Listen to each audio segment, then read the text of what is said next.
जश्न यौम आज़ादी हम मनाने वाले हैं। मैं आप तमाम लोगों से कहती हूँ कि उस खून को याद कीजिए जिस खून को इस हिंदुस्तान की आज़ादी के लिए बहाया गया। उन जानों को याद कीजिए जो लहू लहान होकर भी हिंदुस्तान की आज़ादी के लिए लड़ते रहे। 2014 के बाद से क्या हमको वाकई लगता है कि हम आज़ाद हिंदुस्तान में जी रहे हैं? जहां हम जुबान खोलते हैं वहां पर हमारे नौजवान बच्चों को जेलों में डाल दिया जाता है। आज हमारे मुसलमानों के अक्सर नौजवान बच्चे जेलों में, कभी जाके तो देखो। सच बोलोगे तो जेल में डाल दोगे। वही पॉलिसी जो अंग्रेजों ने अपनाई थी कि जब तक इस जमीन पर मुसलमान मौजूद है तब तक हमारी तारीख हमसे अलग नहीं की जा सकती। इस बात को याद रखें। हिंदुस्तान को हिंदू राष्ट्र बनाने की तैयारी करने वाले, हाँ याद रखो, जब तक इस हिंदुस्तान में मुसलमान का बच्चा, तौहीद परस्त बच्चा जिंदा है तब तक उनका ये ख्वाब कभी पूरा नहीं हो सकता, कभी नहीं हो सकता। चीनो अरब हमारा, हिंदुस्तान हमारा, मुस्लिम है हम वतने सारा जहां हमारा। पूरी जहां हमारी है, अल्लाह रब्बुल आलमीन की बनाई हुई है ज़मीन है। याद रखो, आज़ादी का जश्न सबसे ज़्यादा मनाने का हक अगर किसी को तो वो मुसलमानों को है, क्योंकि कुर्बानियाँ सबसे ज़्यादा किसने दी? मुसलमानों ने दी।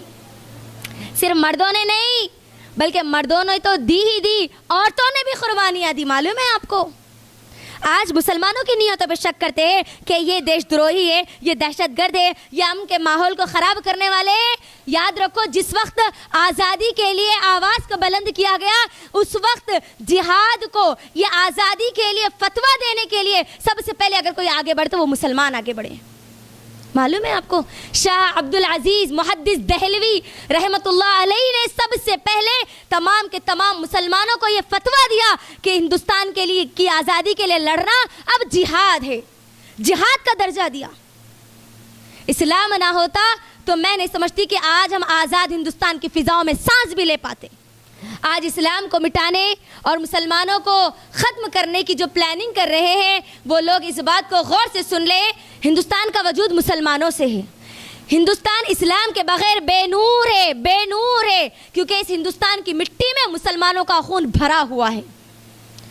अगर हम देखते हैं 1950 ईस्वी के बाद से तो हमको मुसलमानों की कई कुर्बानियाँ नज़र आती है। एक नहीं बल्कि इतनी कुर्बानियाँ, उनकी इतनी जानों के उन लोगों ने नजराने पेश किए, हमारे मुसलमान, हमारे असलाफ, कि उनकी लाशों को उठाने के लिए कंधे कम पड़ जाएं, इतनी हमारे पास कुर्बानियाँ मौजूद हैं। ये हमको क्यों याद करना चाहिए आज? क्योंकि आज देशभक्ति के नारे लगाने वाले ये आरएसएस, बजरंग दल, बीजेपी के कुछ लोग मुसलमानों को बदनाम करने की कोशिश कर रहे हैं कि ये मुसलमान हिंदुस्तान पर आए, हिंदुस्तान पर कब्जा किया, हिंदुस्तान को गोया कुछ नहीं दिया, बल्कि हिंदुस्तान को आज़ादी देने वाले, हिंदुस्तान की आज़ादी में सबसे आगे बढ़कर अपनी कुर्बानियाँ देने वाली अगर कोई कौम थी तो वो मुसलमान कौम थी। ये मैं नहीं बोल रही हूँ, बल्कि तारीख़ हिंद का मुताला कीजिए। तारीख़ हिंद का अगर मुताला करेंगे तब हमको पता चलेगा। बल्कि ये आरएसएस और बीजेपी, ये बजरंग दल के तमाम लोगों से मेरा सवाल है, जिस वक्त हिंदुस्तान लड़ रहा था आज़ादी की लड़ाई, पहली आज़ादी की लड़ाई, पहली जंग आज़ादी 1857 में जिस वक्त हिंदुस्तान लड़ रहा था, उस वक्त ये लोग कहाँ थे? इनका दादा परदादा भी हमको नहीं मिलता, ये लोग नहीं थे। ईस्ट इंडिया कंपनी गुजरात की सरजमीन पर 1600 ईस्वी में जिस वक्त डाली गई, आप जानते हैं उसके खिलाफ आवाज़ उठाने वाले मुसलमान थे। जिस वक्त 1857 में 1857 की जंग जो लड़ी गई, जिसको गदर के नाम से मशहूर किया गया, आप जानते हैं उस जंग का नतीजा क्या निकला?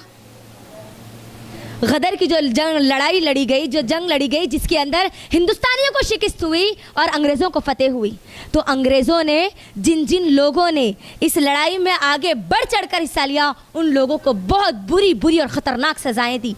जानते हैं इसके अंदर सबसे ज़्यादा कौन सी कौम थी? मुसलमान थी, जिनको सज़ाएँ दी गई। मुसलमान उलमा थे जिनको सज़ाएँ दी गई। उस वक्त कहाँ थे ये आरएसएस और बीजेपी के लोग, बजरंग दल के लोग? कहाँ थे वो लोग? मुसलमान थे आगे, हिंदुस्तान के लिए जाने देने वाले, खैदोबंद की सोहबतें बर्दाश्त करने वाले, काले पानी के वो जो मुसीबतों को झेलने वाले मुसलमान थे। 90% मुसलमान, 95% मुसलमान थे।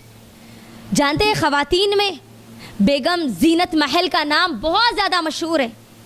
जानते हैं कौन है बेगम जीनत महल? 1857 की जो लड़ाई हुई, 1857 की जो जंग हुई, उस जंग में औरतें भी आगे थी। मालूम है, हिंदुस्तान की लड़ाई के लिए मुसलमान औरतों ने भी अपनी जानों की कुर्बानी दी। ये जिक्र मिला हमको आज तक, सुना हमने? अजीज़न खातून जब ये 1857 की जंग में पकड़ी गई, अंग्रेज़ों ने उनको पकड़ लिया और फिर उनसे पूछा कि तुम्हारी ख्वाहिश क्या है, तो उस अजीज़न खातून के अल्फाज से अंदाज़ा करिए, दुश्मन सामने है और उस दुश्मन से हमारे भारत, हमारे मुल्क को आज़ाद करवाना है। वो कहती है मेरी सिर्फ एक ख्वाहिश है कि किसी तरीक़े से, हर मुमकिन तरीक़े से मेरे भारत को इस बरतानवी हुकूमत से खाली करना। अंदाज़ा करिए उस औरत की हिम्मत क्या थी। जैसे ये अल्फाज ये अजीज़न खातून अपनी ज़ुबान से निकालती है ना, उसको पूरा गोलियों से भून दिया जाता है। अल्लाह अकबर। क्या ये कुर्बानी आज हमको याद नहीं है? मौलाना अबुल कलाम आज़ाद, कौन भूल सकता है उनको? बोलो, मौलाना अबुल कलाम आज़ाद को कोई भूल सकते हैं? हाँ, कितनी कुर्बानियाँ हैं उनकी, कोई भुला सकता है? नहीं। अगर कोई भुलाए तो वो तारीख के साथ बहुत बड़ी नाइंसाफ़ी होगी, अगर कोई भुलाने की कोशिश भी करे।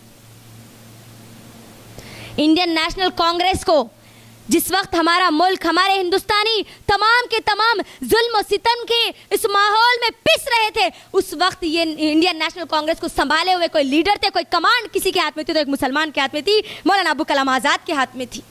पंडित जवाहरलाल नेहरू ने ऑफिशियली ऑन रिकॉर्ड ये बात कही थी कि अगर हिंदुस्तान की तमाम कुर्बानियों को जो आज़ादी के लिए दी गई है, अगर उसको एक पल्ले में डाल दिया जाए और ख़ानदान सादिकपुर की कुर्बानियों को एक पल्ले में डाल दिया जाए तो ख़ानदान सादिकपुर की कुर्बानियाँ भारी पड़ जाएगी। ये मुसलमान घराना था, कोई RSS और बजरंग दल का घराना नहीं था, तौहीद परस्त घराना था।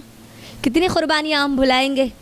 असलाफ की कुर्बानियों से तारीख़ पूरी भरी हुई है। ज़रा खोल के तो देखो, मुसलमानों ने हिंदुस्तान को क्या दिया? कितना बड़ा सवाल है ना ये। आज यही बोला जा रहा है ना, जब हिजाब के ऊपर बोला गया, जब इस्लामिक एजुकेशन के बारे में बोला गया, तो कई RSS और BJP और बजरंग दल के लोगों ने ये बात सामने रखी कि अगर तुमको हिजाब करना है तो जाओ पाकिस्तान चले जाओ, जाओ अफगानिस्तान चले जाओ। क्यों जाए हम अफगानिस्तान और पाकिस्तान, जबकि इस मुल्क को आज़ाद करने वाले हम हैं, ये मुल्क हमसे है और हम इससे है। ये लोग कहते हैं ना कि मुसलमानों ने इस हिंदुस्तान को क्या दिया। आपको मालूम है 2019 में डोनाल्ड ट्रंप आया था, है ना, हिंदुस्तान आया था। मोदी जी ने कौन सी तस्वीर दी थी डोनाल्ड ट्रंप को तोहफे में? किसी को मालूम है? ताजमहल की दी थी। ताजमहल किसने बनाया? किसी RSS और बजरंग दल के आदमी ने बनाया? मुसलमान ने बनाया। मुसलमानों से तुम्हारी इज्जत अभी बाकी रही गैर ममालिक के सामने, इतनी तो इज्जत कर लो। ये लोग कहते हैं कि मुसलमानों ने हिंदुस्तान को क्या दिया? जिस लाल किले पर ठहर कर प्रधानमंत्री झंडा लहराते, हमारा तिरंगा लहराते ना, वो लाल किला मुसलमानों ने दिया, मुसलमानों ने दिया। अल्लाह अकबर। सोचने वाली बात है ना। शहीदों की, उनकी कुर्बानियाँ भरी पड़ी है तारीख़ में मेरी बहनों, भरी पड़ी है। बस उस तारीख़ को खोल कर लोगों के सामने रखने की ज़रूरत है। हमने 200 साल कुर्बानियाँ दी, 1 साल 2 साल नहीं, 2 सदियाँ। सोचो, सोच भी सकते हैं 200 साल हिंदुस्तान को आज़ाद करने के लिए हमने जानों की कुर्बानियाँ दी। जान की कुर्बानी देना कोई आम बात है? बता दो मुझे 1857 की लड़ाई में, जंग में कोई एक भी RSS और BJP का कोई था, बजरंग दल का कोई था? एक भी नहीं मिलेगा आपको, एक भी नहीं मिलेगा। 90% अगर कोई मिलेंगे तो वो मुसलमान मिलेंगे। आज़ादी की पहली लहर तो दौड़ाई किसने? मुसलमानों ने। और उन मुसलमानों को कहते हैं कि जाओ, चले जाओ, ये मुल्क हमारा है। ये लोग जो आज अपने आप को देशभक्ति के नारे लगाने वाले, देशभक्त कहने वाले, हमको देशद्रोही कहने वाले, ये लोग आज़ादी के वक्त कहाँ थे? 1922 में इन्हीं का एक लीडर सावरकर, जिस वक्त हमारे मुसलमान हिंदुस्तान के लिए अपनी जानें गंवा रहे थे, उस वक्त ये इनका लीडर सावरकर अंग्रेज़ों के तलवे चाट रहा था, अंग्रेज़ों की मदद कर रहा था हिंदुस्तानियों के खिलाफ। हिंदुस्तान को हिंदू राष्ट्र बनाने की तैयारी करने वाले, हाँ, याद रखो, जब तक इस हिंदुस्तान में मुसलमान का बच्चा, तौहीद परस्त बच्चा जिंदा है, तब तक उनका ये ख्वाब कभी पूरा नहीं हो सकता, कभी नहीं हो सकता। चाहे वो जितनी ही प्लानिंग कर ले, चाहे वो जितना ही मुसलमानों को बदनाम करने की कोशिश कर ले, चाहे कितना ही इस्लाम को मिटाने की कोशिश कर ले। आज ज़रा आप देखो तो सही, जितने न्यूज़ चैनल से आप मुझे बताओ कोई एक ऐसा नेशनल न्यूज़ चैनल जिसमें इस्लाम और मुसलमानों के बारे में जिक्र ना किया जाता हो। बताओ मुझे, कोई है? कोई एक ऐसा चैनल बचा? नहीं। हर दिन हर रोज़ इस्लाम और मुसलमानों के खिलाफ जहर घोला जा रहा है, घोला जा रहा है, घोला जा रहा है, घोला जा रहा है। गोया आज ऐसा लगता है कि गोया ये पूरी की पूरी मीडिया ये देश के गद्दारों के गोद में जाके बैठ चुकी है। आज इनके पास कोई काम नहीं रहा। देश चाहे वो बेरोजगारी की तरफ जाए, चाहे यहाँ का हिंदुस्तानी परेशान हो, मुश्किलात में हो, यहाँ का जवान मारा जाए, यहाँ का किसान खुदकुशी कर ले, इनको कोई परवाह नहीं है। बस इनको परवाह है कि फूट डालो और हुकूमत करो, बस उनका यही एजेंडा है। उनको हमसे कोई लेना देना नहीं है, क्योंकि जिस वक्त मुसलमानों ने इस हिंदुस्तान पर हुकूमत की थी, मुसलमानों ने 800 साल हुकूमत की, 100-200 साल नहीं। कितने साल? 800 साल मुसलमानों ने इस सरजमीन पर हुकूमत की, तो किसी एक हिंदू पर भी जुल्म नहीं किया। किसी एक का भी हमको सबूत नहीं मिलता, किसी एक का भी बता दो, एक का भी नहीं मिलेगा। जिस वक्त हिंदुस्तान की ये पूरी की पूरी कमांड मुसलमानों के हाथ में थी, उस वक्त हिंदुस्तान को सोने की चिड़िया कहा जाता था, सोने की चिड़िया। और आज जानते हैं हमारा जीडीपी क्या 3% गिर चुका है, 3%, जिसकी कोई अहमियत नहीं रही। गैर मुमालिक हम पर हंस रहे हैं, वो मकाम हो गया आज हिंदुस्तान का। आज हिंदुस्तान को तोड़ने की कोशिश की जा रही है, हिंदू मुस्लिम की लड़ाइयाँ लड़ाने की कोशिश की जा रही है। जब भी इलेक्शन का मौका आता है, उस वक्त हिंदू मुस्लिम की लड़ाई का कुछ ना कुछ सोचा ज़रूर छोड़ दिया जाता है।